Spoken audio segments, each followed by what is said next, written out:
ఇక రైతాంగాన్ని కష్టపెడితే మనం కష్టాల పాలవుతాం. బస్తా యూరియా కోసం ఇబ్బంది పెడితే అన్నం కోసం క్యూ లైన్లో నిలబడాలి. ఇదే ఇప్పుడు ట్రెండ్ అవుతుంది, సోషల్ మీడియాలో వైరల్ అవుతోంది.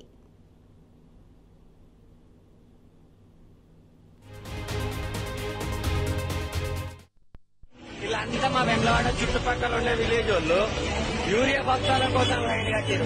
వీళ్ళకి యూరియా బస్తాలు ఇవ్వకపోతే రేపు మనం తినడానికి కూడా లైన్ కట్టాల్సిన పరిస్థితి ఏర్పడుతుంది.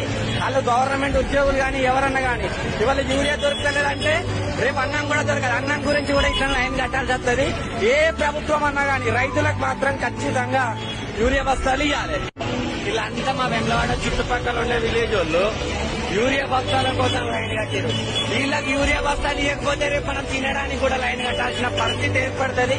వాళ్ళు గవర్నమెంట్ ఉద్యోగులు కానీ ఎవరన్నా కానీ ఇవాళ యూరియా దొరకలేదంటే రేపు అన్నం కూడా దొరకదు. అన్నం గురించి కూడా ఇట్లా లైన్ కట్టాల్సి వస్తుంది. ఏ ప్రభుత్వం అన్నా కానీ రైతులకు మాత్రం ఖచ్చితంగా యూరియా బస్తాలు ఇవ్వాలి. వీళ్ళంతా మా వెంబలవాడ చుట్టుపక్కల ఉండే విలేజ్ వాళ్ళు యూరియా బస్తాల కోసం లైన్ కట్టారు. వీళ్ళకి యూరియా బస్తాలు ఇవ్వకపోతే రేపు మనం తినడానికి కూడా లైన్ కట్టాల్సిన పరిస్థితి ఏర్పడుతుంది.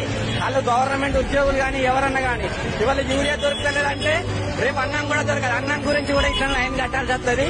ఏ ప్రభుత్వం అన్నా కానీ రైతులకు మాత్రం ఖచ్చితంగా యూరియా బస్తాలు ఇవ్వాలి. వీళ్ళంతా మా వెంబలవాడ చుట్టుపక్కల ఉండే విలేజ్ వాళ్ళు యూరియా బస్తాల కోసం లైన్ కట్టారు. వీళ్ళకి యూరియా బస్తాలు ఇవ్వకపోతే రేపు మనం తినడానికి కూడా లైన్ కట్టాల్సిన పరిస్థితి ఏర్పడుతుంది.